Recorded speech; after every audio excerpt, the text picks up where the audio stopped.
Hey everyone, welcome back to Garnock Reviews, where today we're checking out a Sailfish 272 center console.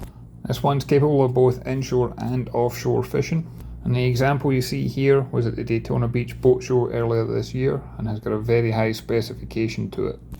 Part of those upgrades include the twin Mercury 200 horsepower outboard engines. That should allow you to punch through the 40 mph barrier, and she'll cruise comfortably in the low to mid 20s. And you see we've not only got the board and ladder, but you've also got solid handholds and a transom door for ease of access.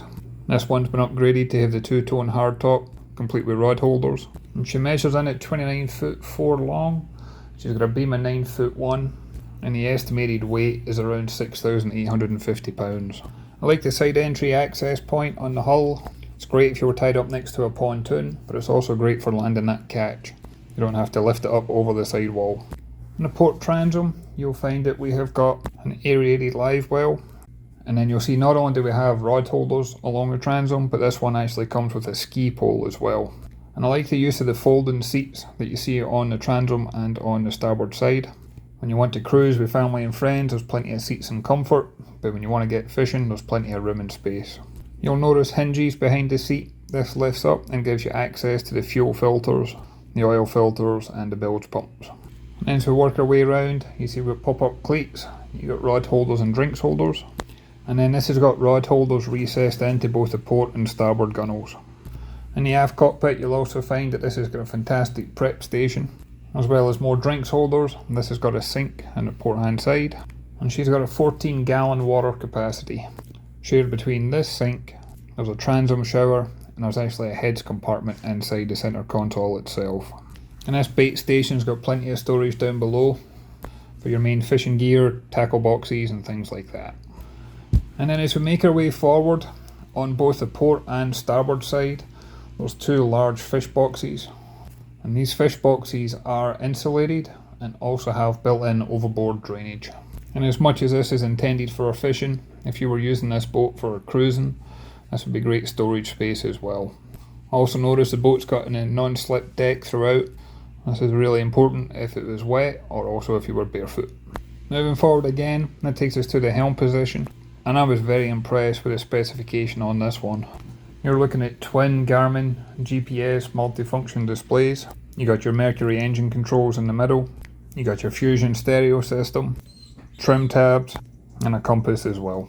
I like the storage overhead. There's a big mesh netting area, and of course you can see all those rod holders throughout.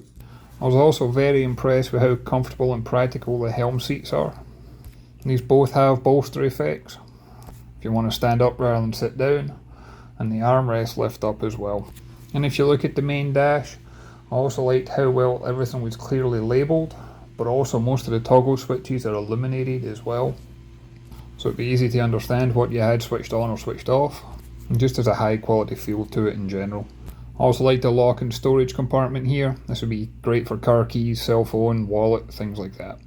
And up overhead, you get more toggle switches. You also have a storage compartment. It'd be perfect to have the VHF radio. Moving forward again, I love the solid handholds that the T-top provides. And then this center console's actually got a heads compartment built into it. But not only does it have a toilet, it's actually got a shower built in as well, with a self-draining base. There's also plenty of room in here if somebody wanted to get changed but needed some privacy on board. And thinking long term, I like the access to behind the electronics. That way if you ever wanted to replace or upgrade anything down the road, it would be easy to wire in.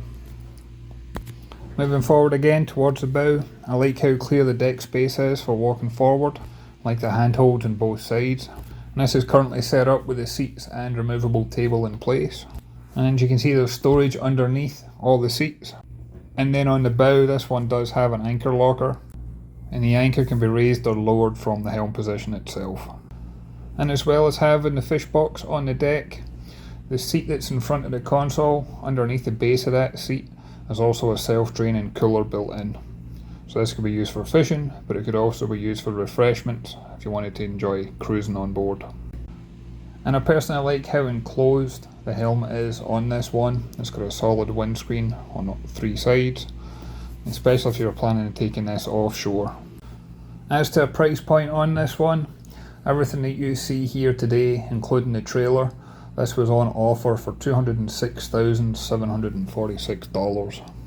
I personally was very impressed with the specification, the design and the build quality, especially for a boat of this size. But as always, I'd love to hear your thoughts and comments down below. I'd like to also thank Sailfish for allowing me the opportunity to come on board and share this video with you. And I'll look forward to catching you on the next one. Thanks everyone.